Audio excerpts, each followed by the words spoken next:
So hello guys, so andito ko ngayon sa plaza ng Tagum City. So yung nakakatuwa lang dito, no, ang plaza dito sa Tagum City ay ang pinakamaingay na plaza na siguro sa buong Pilipinas. Okay, it is not because sa mga kasiyahan, it is because of the Catholic Faith Defender.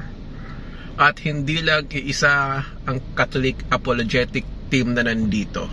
Dito sa Davao del Norte merong dalawa. Yung isa ay yung CFD at yung isa naman ay yung Apologetic Ministry under ng Knights of Columbus. Kaya ito, panoorin natin sila. Nakakatuwa lang talaga. In Pennsylvania. Okay, so nandito tayo sa tabi ng Rizal Monument. Dito pa rin sa Tago. At ito yung grupo ng Catholic Faith Defenders.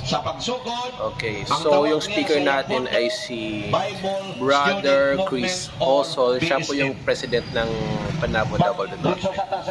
At pag pupunta naman tayo dito, saglit lang ha, punta tayo dun sa kabila. Giilisan niya galang gihimo niyang IPSA, International Bible Student Association.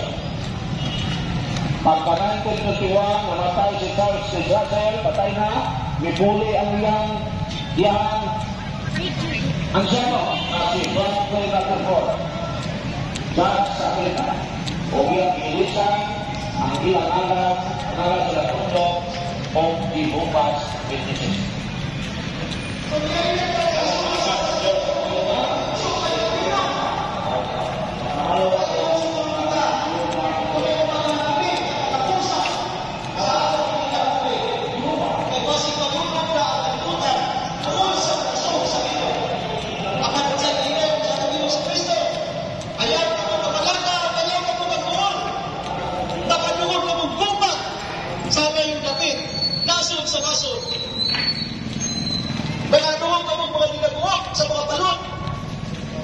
Mga linog, tagutom, kamatay, apan dili makalabao ang katapusan sa kalibutan. So mga kaigsunan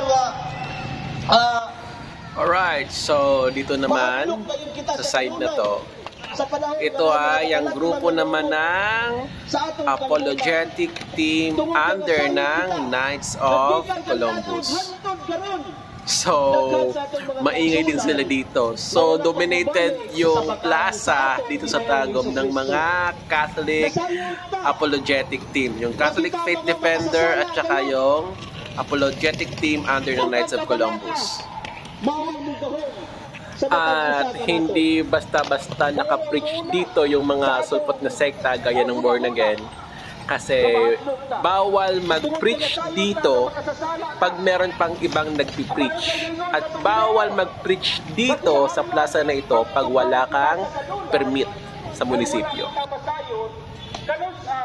So yun, nakita natin, no? So ang masasabi ko lang dito, which is although na merong competition within these two ministry, pero healthy siya para sa ating simbahan. Kasi nga, nakakatulong talaga siya para ma-spread yung information sa mga tao na dapat tayo manatili sa Katoliko at dapat tayo magiging Katoliko. So, yun lang, kudos sa mga CFD and the other apologetic team dito sa Tagum City, Davao del Norte. Sana pagpalaan kayo ng Panginoon.